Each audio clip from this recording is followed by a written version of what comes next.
Hello and welcome back to our SOLIDWORKS tutorial series.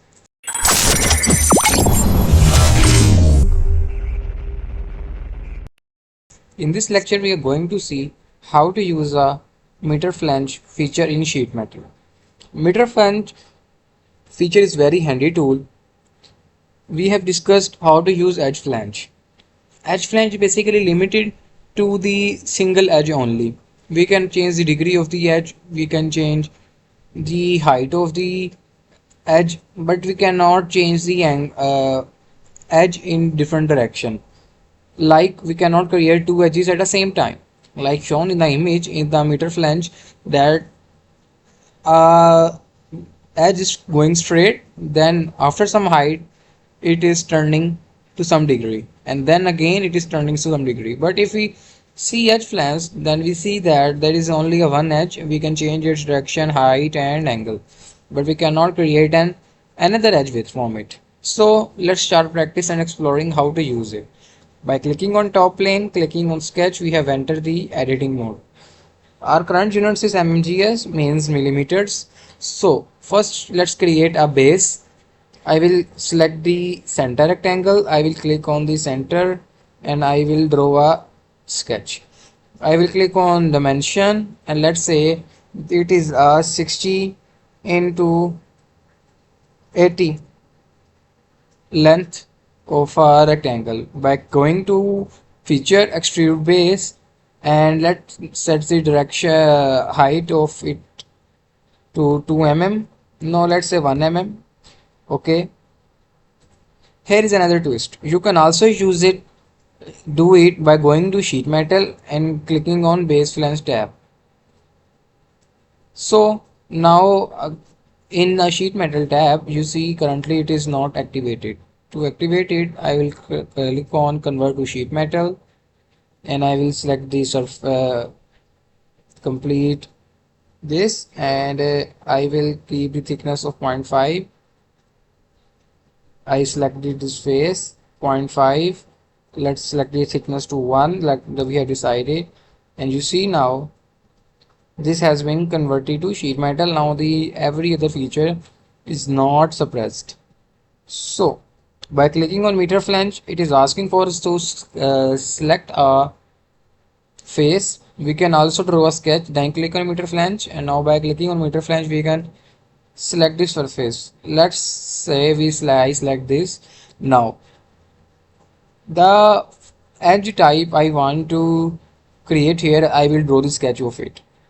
So let's say we want to create something like of a hem, like this, and this. Let's give it dimension. It is 30. Let's say this is 7, and this is also, let's say, 7. So something like this has been sketched here. By exiting the sketch, you see the feature is activated. Now you see that the sketch is being shown here. So currently default is set to 10 mm. The radius should not be more than the thickness, that is 1 mm. So I selected 1 mm. Now there are three positions here like we discussed before. That one is that the bend will be the inside of the sheet. It will says that the edge will start outside of the sheet, and it says the radius will start outside of the sheet. I have selected a default and the gap distance is currently 0.25. You will understand how to change gap distance and what will effect it will put on the feature.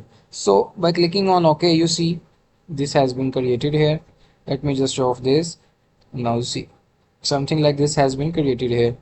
But the twist here is, the good part here is you can select multiple edges. You see, by selecting all the edges, now you see something complete round has been generated here. Now you see at a one time it also, you see there is a 45 degree. By going to top view, you see there is a 45-degree cut. That means this was extended up to this edge, this was extended up to this edge previously, but now it has been limited to the 45 degree, and there is some gap between them, and this is a gap which was is written there, that is 0.25.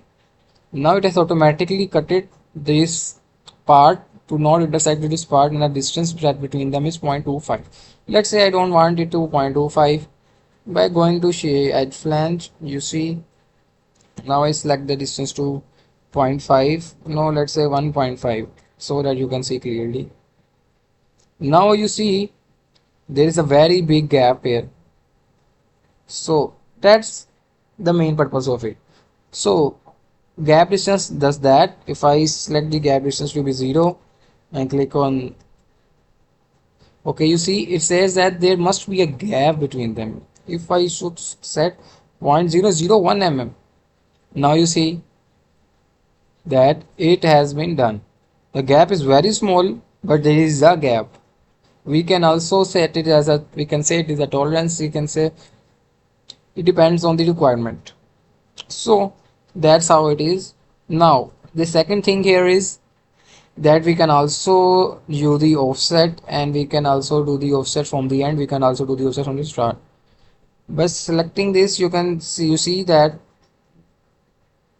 there is a 10 mm gap between from the start, and if I check here also, you will see there is a gap between at the start. You see now there is a gap between here, there is a gap between here, because I selected that 10 and this at 10 too. So if I select the edge 2, you see, if I select only one edge, let's say this, and this is 0 0 now, so it is from the edge to the edge. But if I do the increase the value here, you see there is a gap of 10 mm now. If I increase the value here, there is a gap of 10 mm at the end, and if I select the 0, it again comes back to the original. So let's just 20 to 10 gap. Now you see something like this has been created, and if I change the flange position here, you see that it is something like this being generated here.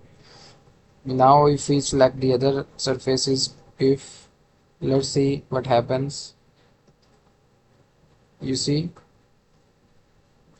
the gap is because this is a complete square, so the start is this and the end is this.